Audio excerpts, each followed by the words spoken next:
태견교회 성도님들 안녕하십니까? 제가 지난주 화요일에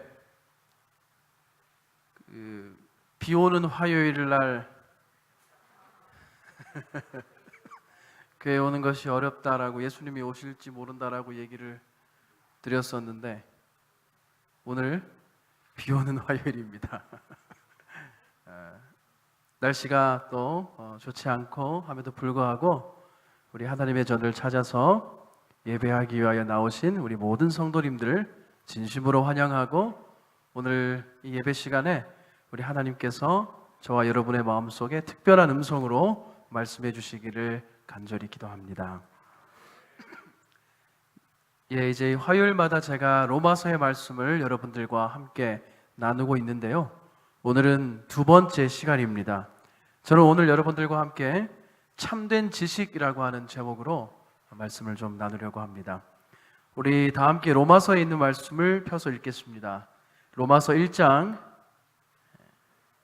2절에 있는 말씀입니다. 신약성경 로마서 1장 2절입니다. 우리 찾으셨으면 함께 큰 소리로 읽겠습니다. 시작. 이 복음은 하나님이 선지자들을 통하여 그의 아들에 관하여 성경에 미리 약속하신 것이라. 아멘. 지난 시간에 우리가 로마서의 서론을 좀 다루면서 우리가 이 로마서를 펴게 될 때에 마치 엠마오로 가던 그 두 제자들이 예수님을 만나고 성경을 풀어주신 걸 들을 때에 마음이 뜨거워졌던 것처럼 우리 역시 이 로마서의 기별을 다 함께 펴서 연구할 때에 마음이 뜨거워지기를 간절히 소망하는 마음으로 지난 시간에 말씀을 전하였습니다. 오늘 우리는 조금 더 겸손한 마음으로, 또 조금 더 낮은 자세로 이 로마서 앞에 좀 서기를 원합니다. 이 로마서를 연구하면서요, 여러 주제들을 좀 다루게 될 텐데요, 칭의, 성화, 완전, 또 믿음, 의, 구원, 복음 등과 같이 매우 중요하게 로마서에서 특별하게 다루고 있는 그러한 주제들을 좀 하나하나 앞으로 이제 살펴보게 될 것입니다. 로마서 1장 1절 그 첫 절을 좀 살펴보기에 앞서서 저는 1장 2절의 말씀을 좀 함께 주목해서 나누기를 원합니다. 여기 이 복음은 하나님이 선지자들을 통하여 그의 누구요? 아들에 관하여 성경에 미리 뭐 하신 것이다? 약속하신 것이다 라고 말하고 있습니다. 유명한 학자들 가운데 이 로마서를 주석해 놓은 책들이 많이 있습니다. 로마서를 정말 하나하나 풀어 설명한다면 1년, 2년, 아니 3년이 걸려도 모자르겠지요. 그러나 저는 주어진 시간들을 통해서, 짝수달 화요일들을 통해서 올해 로마서의 주요 성경절들을 연구해 보기를 원합니다. 잭 세케라라는 유명한 학자는 로마서를 가장 분명한 복음이다 이렇게 이야기했습니다. 그런데 또 많은 사람들이 느끼기에 반대로 로마서는 성경에서 아주 가장 어려운 책으로 느끼기도 합니다. 여러분들 그러십니까? 예. 또 가장 논리적인, 로마에 있는 교회에 헬라 철학으로 물든 사람들에게 보내는 편지이기 때문에 사도 바울이 그의 학문적 능력을 아주 심혈을 기울여서 쓴 논리적인 책입니다만은, 사실 로마서 안에는 비논리적인 단어들이 주류를 이루고 있습니다. 복음에 관해 설명하기를 시작하면서 굉장히 모호하고 비논리적인 단어인 약속이라는 말을 사용합니다. 약속이라는 말이 여러분 논리적입니까? 약속이라는 말이 명쾌한 단어입니까? 그런 것과는 좀 거리가 있죠. 변증적인 성격의 문맥이라고 하기에는 일면 너무 주관적으로까지 보이는 그런 표현인 것입니다. 복음은 하나님이 성경을 통해 미리 하신 약속이다.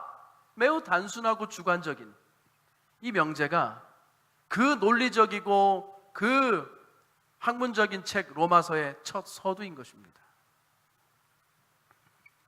복음은 성경에 미리 약속하신 예수 그리스도에 관한 것이며 그 내용은 성육신 하신 예수께서 죽으시고 부활하신 것이 그 복음의 내용이라고 사도 바울은 명백하게 얘기하고 있습니다. 바울은 자세한 이론들을 과감하게 생략하는 것처럼 보입니다. 사도 바울의 다른 편지들을 살펴보면 처음에 문안 인사도 많고 여러 가지 도입 부분들이 있지만 로마서는 이 복음을 명쾌하게 설명하는 것으로부터 아주 심플하게 시작하고 있는 것입니다. 그리고 나서 문안 인사를 하는 바울의 좀 다른 표현을 볼 수 있습니다. 역사적으로 기독교가 우리가 초대교회라고 하죠. 1세기부터 3세기까지 아주 폭발적인 성장을 했습니다. 자신을 비우고 성령 하나님의 온전한 도구가 되었던 예수님의 제자들이 하루에 몇 명씩 하나님께로 영혼들을 인도했습니까? 3,000명씩. 예수님을 영접하고 침례를 받는 놀라운 역사가 이어졌습니다.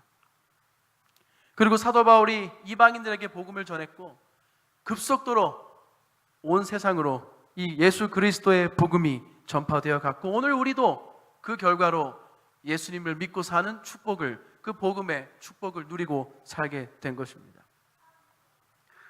그런데 이 당시에, 이 초대교회 당시에 사도 바울과 그리스도인들이 전했던 그 귀한 복음을 위협하는 아주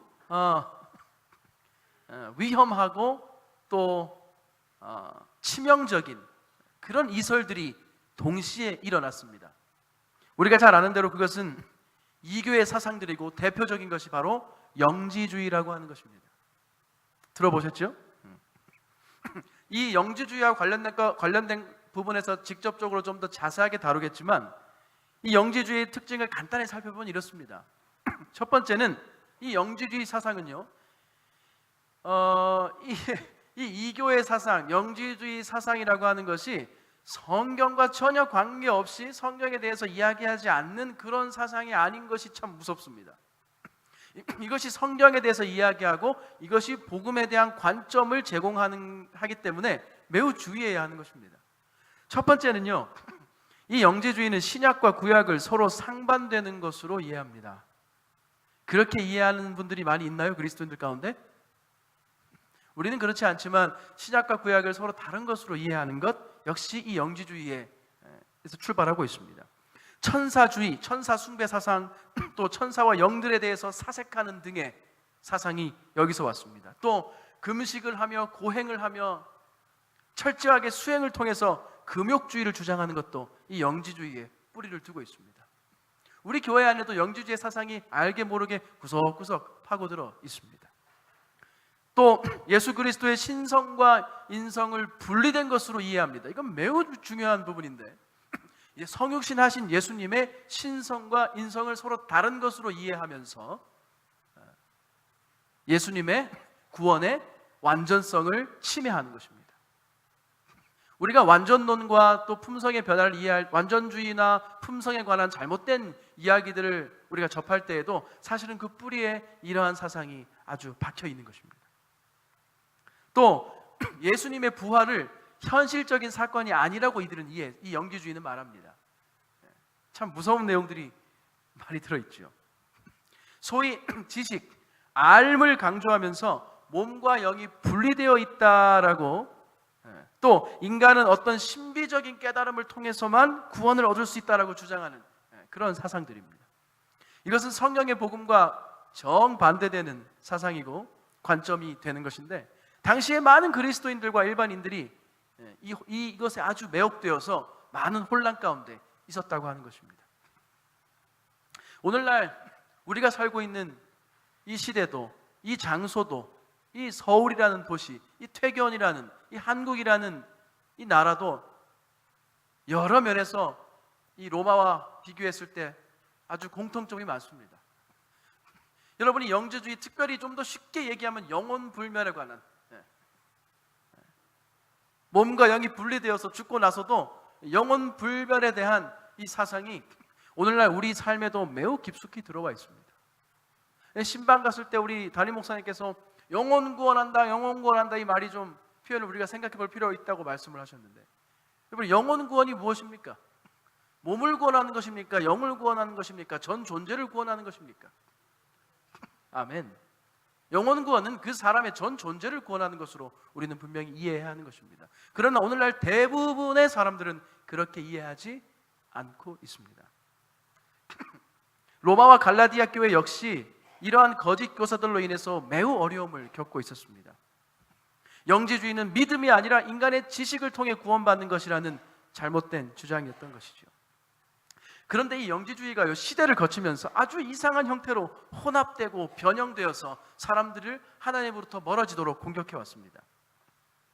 영원불멸, 제가 말씀드린 대표적인 사상이고요, 여러 가지 신화와 철학들, 인본주의와 신비주의 등 또 영화와 문화의 다양한 매체들을 통해서 수많은 경로로 우리 삶에 스며들고 있는 것입니다.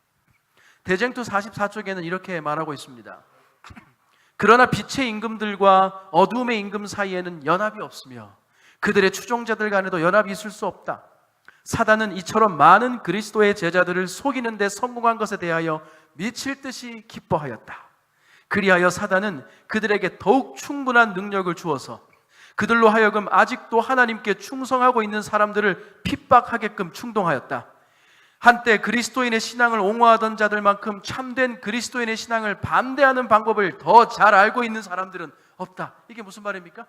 한때 신앙 위에 굳게 섰던 사람들만큼 그 신앙인들을 방해하는 걸 잘 할 수 있는 사람이 없다는 역설적인 내용입니다. 이러한 배도한 그리스도인들은 반쯤은 이교적인 신도들과 연합하여 기독론의 가장 기본적인 면들을 공격하였다. 여러분, 에덴 동산에서 사단이 어떻게 우리 인간을 속였습니까?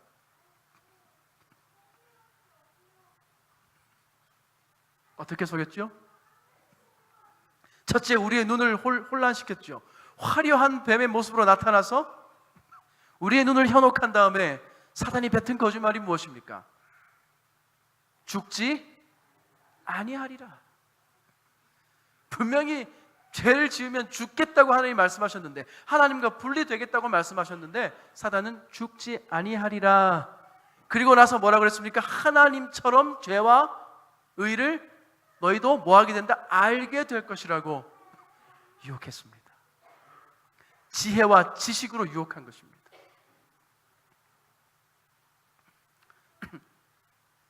하나님이 하나님과 동등된 것처럼 그러한 지식을 얻는 유혹을 줬던, 그렇게 탐스러운 열매를 먹음으로 아담과 하와는 하나님을 아는, 하나님과의 관계를 유지하는 참 지혜를 빼앗긴 것입니다. 다시 말씀드립니다. 특별한 상황이나 경험, 신비 가운데서만 영적으로 될 수 있다는 생각, 또 금욕주의나 형식주의에 사로잡힌 것도 복음이 아닙니다. 반대로 무법주의나 하나님의 사랑을 왜곡하여 자기 편의대로 해석하는 신앙도 참된 복음이 아닌 것입니다.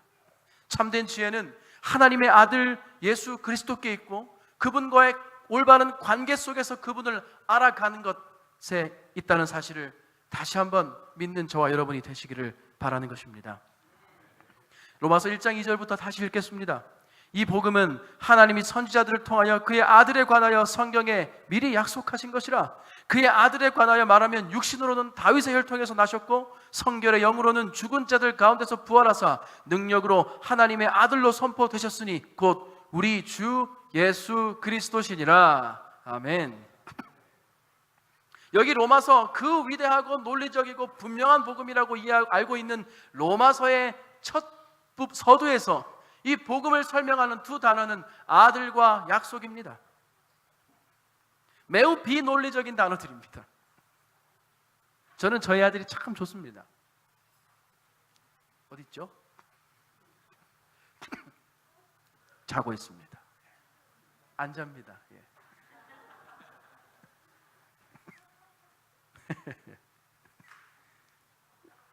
아들과 딸을 싫어하는 부모가 있을까요? 네, 저도 뭐 아들이 둘, 셋 있는 것도 아니라서 저희 아들을 참 좋아합니다. 왜 좋은지는 잘 모릅니다. 그냥 좋은 것이죠. 하루에 한 3번만 좋은 것이 아니라 언제나 좋습니다. 만져보고 대화해야만 좋은 것도 아니고 바라만 보고 있어도 좋습니다. 갓난 아기 때도 좋았고요, 막 걸음마를 시작할 때도 좋았습니다. 그러다가 커가지고 짜증을 내고 반항할 때도 저는 아들이 참 좋았습니다. 어쩌다가 제가 아들과 약속을 못 지키면 너무 마음이 괴로워서 어떻게든 그 약속을 만회하기 위해서 무엇이든 했습니다. 그리고 생각해 봅니다. 더 커서 우리 아들이 어떤 모습이 되어도 저는 제 아들을 좋아할 것입니다. 왜 그럴까요? 여러분, 왜 그럴까요? 저는 아버지고 제 아들은 저의 아들이기 때문입니다. 우리는 그런 관계 속에 있기 때문인 것입니다. 저희 아들이 태어났을 때 저와 아들의 그 관계는 시작되었습니다. 저희 아들이 말을 하고 저를 아빠로 인식하고 아빠라고 불렀을 때 그 기쁨은 더욱 커졌습니다. 그리고 자라가면서 저의 마음에 기쁨과 행복을 줄 때 그 기쁨은 날로 배가 되었습니다. 말썽을 부리고 문제를 일으킬 때에도 저의 사랑은, 아들을 향한 사랑은 더욱더 깊어졌습니다. 왜 그렇습니까? 그 관계가 깊어지는 것이기 때문입니다. 바울은 로마서를 통해서 철학과 학문과 경제와 문화가 가장 발달했던, 어쩌면 오늘 우리 현대인들에게 주는 이 메시지 속에서 복음을 설명하고 있습니다. 많은 사람들이 복음을 어려워합니다. 복음을 멀게 느낍니다. 또 어떤 사람들은 복음은 아주 쉬운 것이라고 편의적으로 해석을 합니다. 그러나 저는 오늘 로마서의 말씀이 우리에게 주는 첫 번째 교훈은 복음이 관계라는 사실입니다. 그리고 약속은 언제 성립이 됩니까? 관계가 성립될 때 약속도 성립되고, 관계가 깨어질 때 약속도 깨어집니다. 사도행적 372페이지에는 각 시대를 통하여 믿음으로 말미암는 의의 대진리는 회개하는 죄인들을 생명의 길로 인도하는 굳센 등대처럼 섰다. 루터의 마음을 싸고 있던 흑암을 흩어버리고 그에게 죄를 정결하게 할 수 있는 그리스도의 보혈의 능력을 나타낸 것은 바로 이 빛이었다. 동일한 빛은 죄짐을 진 무수한 영혼들을 용서와 평화의 참 근원으로 인도하였다. 모든 그리스도인들은 로마에 있는 교회에 보낸 편지에 대하여 하나님께 감사해야 할 이유가 있다. 아멘. 행함이 없는 믿음도 죽은 믿음이고, 믿음이 없는 행함도 능력이 없는 것입니다. 그러나 설령 믿음과 행함이 다 있다고 해도 예수 그리스도가 빠졌다면 무슨 소용이 있겠습니까? 그분과의 살아있는 관계가 존재하지 않는 지식, 행함, 믿음 다 무슨 소용이 있겠습니까? 바울은요, 예수님밖에 모르는 사람이었습니다. 자기 중심적인 예수쟁이가 아니고 예수 중심적인 종이었던 것입니다. 바울은 그의 능력이 자신에게 있지 아니하고 그 은혜로운 감화로 마음을 충만하게 하여 모든 생각을 그리스도께 복종하게 하시는 성령의 임재 안에 있다는 사실을 깨달았다. 그는 자신에 대하여 이렇게 말하였다. 항상 예수 죽인 것을 몸에 짊어짐은 예수의 생명도 우리 몸에 나타나게 하려 함이라.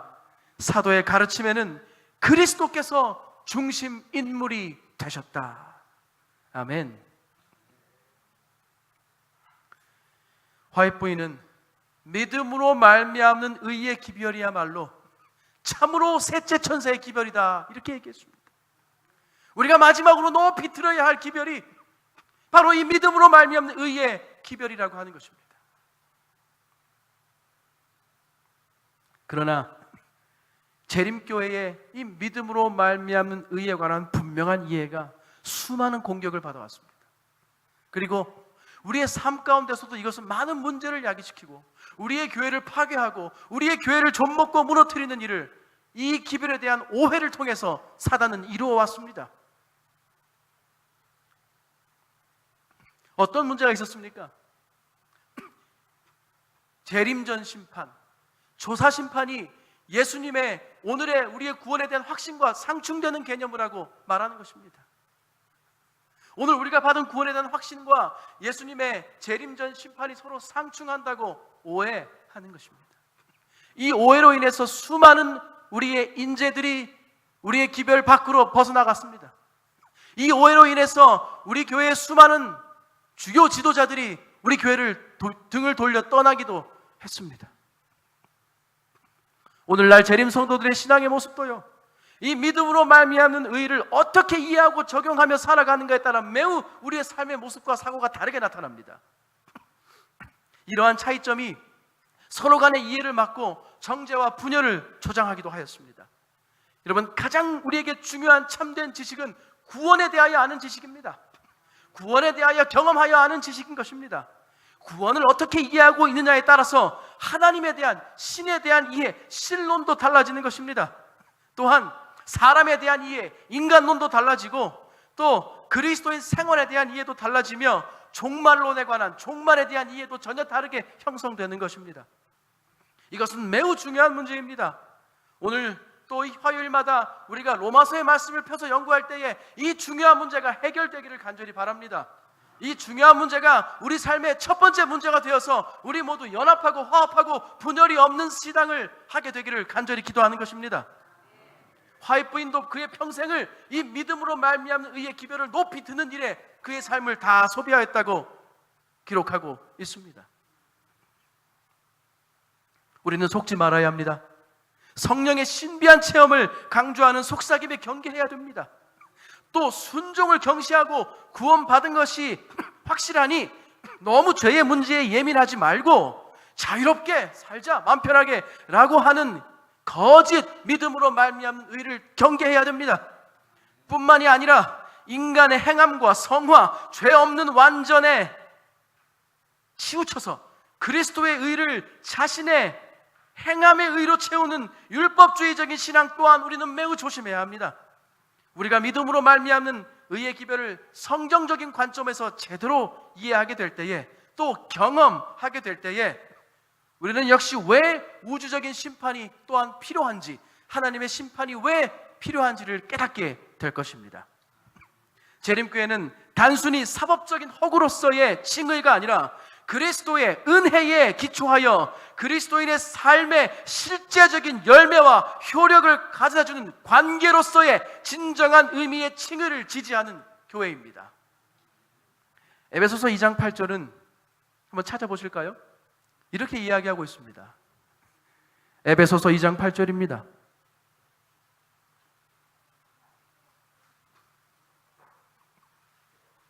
제가 참 좋아하는 말씀 가운데 하나입니다.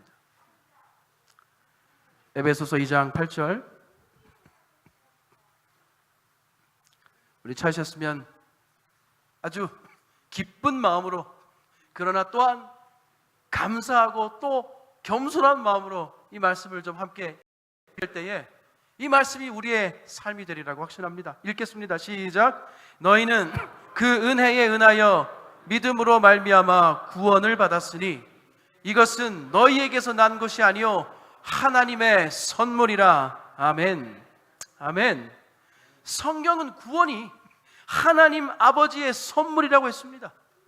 구원은 관계입니다. 관계는 머리로 아는 지식이 아닙니다. 그 관계가 그토록 소중한, 정말 중요하고 귀중한 사랑의 관계라면 그 관계를 소홀히 여기고 사는 모습 역시 참된 구원을 경험한 모습이 아닐 것입니다. 하나님과의 관계를 깨닫는 것이 구원에 이르는 참된 지식인 것입니다. 시편 2편 7절에는 예수님을 향하여 이렇게 얘기합니다. 내가 영을 전하노라. 여호와께서 내게 이르시되 너는 내 아들이라. 오늘날 내가 너를 낳았도다. 요한복음 1장 12절입니다. 영접하는 자 곧 그 이름을 믿는 자들에게는 하나님의 자녀가 되는 권세를 주셨으니. 아멘. 로마서가 설명하는 아들 예수 그리스도를 믿는 믿음이 곧 우리를 하나님 아버지의 아들이 되게 한다는 것입니다. 이 선물은 그런데 어떤 선물입니까? 저는 이야기를 하고 오늘 말씀을 좀 줄일까 합니다. 제가 중학생일 때에 저희 아버지가 저에게 자전거 한 대를 선물로 주셨습니다. 자전거 다 있으신가요? 요즘 자전거가 한때 붐이어서 저에게 선물해 주신 그 자전거는 16단 기어. 신이 날까요? 네? 좋습니까? 16단 기어 3천리 자전거를 받았습니다.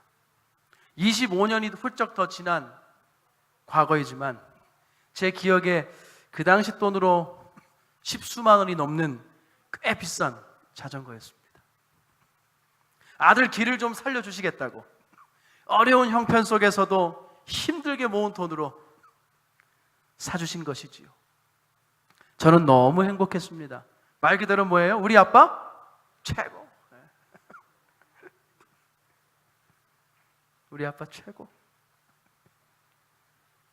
비록 제가 그날 저녁에 그 자전거를 홀딱 잊어버리는 바람에 그날 저녁에 제가 무서워서 집에 못 들어가고 문 밖에서 서성이는 일을 한참을 했습니다. 어머니에게 혼났지만 당연히 혼나야지요. 그 귀한 걸 그날 바로 잊어버렸으니까요.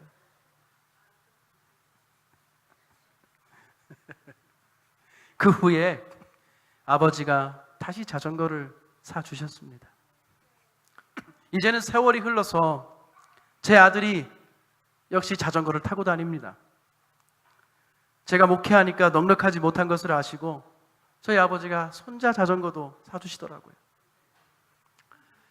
성도 여러분, 태견교회 사랑하는 성도 여러분, 제가 25년 전에 받은 그 선물, 그 자전거는 얼마짜리 선물일까요? 얼마의 가치를 지닌 선물일까요? 10몇만 원짜리 뿐일까요? 그게? 아닐 것입니다. 결코 아닐 것입니다. 그것은 값을 매길 수 없는 귀한 선물인 것입니다. 왜 그렇습니까? 그것은 아버지의 사랑과 희생과 헌신이 담긴 선물이기 때문입니다. 또 그 선물은 어제보다 오늘 또 내일 더 생각나고 더 가치가 깊어지는 귀한 선물인 것입니다. 태경교회 성도 여러분, 구원은 하나님께서, 하나님 아버지께서 우리에게 주신 선물입니다. 사도 바울은 복음을 이렇게 설명하고 있는 것입니다. 오늘 하나님과의 관계가 다시 아버지와 아들의 관계로 우리가 올바르게 세워지기를 간절히 소망합니다. 사도 바울이 로마서의 첫 서두에서 높이 들고자 했던 것은 우리가 하나님의 귀한 자녀라는 그 복된 소식이었습니다. 사랑하는 성도 여러분, 우리가 실수하고 또 쓰러지고 죄를 범할 때가 많이 있습니다. 저처럼 자전거를 그날 잊어버릴지도 모르겠습니다. 어쩌면 오늘 들은 말씀이 집에 돌아가는 길에 사라질지도 모르겠습니다. 그러나 성도 여러분, 복음은 관계라고 성경은 우리에게 분명하게 이야기하고 있습니다. 그 관계는 쉽게 깨지는 것이 아닙니다. 아무것도 예수님과 우리를 그 사랑에서 끊을 수 없다고 역설했던 사도의 고백은 오늘 우리에게도 여전한 또 분명한 약속이 되는 것입니다. 요한일서 2장 23절에는 아들을 부인하는 자에게는 또한 아버지가 없으되 아들을 시인하는 자에게는 아버지도 있느니라. 아멘. 로마서 1장 2절, 오늘 본문의 말씀을 읽고 저는 말씀을 줄이기 원합니다. 이 복음은 하나님이 선지자들을 통하여 그의 아들에 관하여 성경에 미리 약속하신 것이라. 오늘 하나님의 아들 예수 그리스도와 함께 동행하는 귀한 축복 누리시는 여러분과 제가 되기를 바라면서 오늘 말씀을 줄이겠습니다.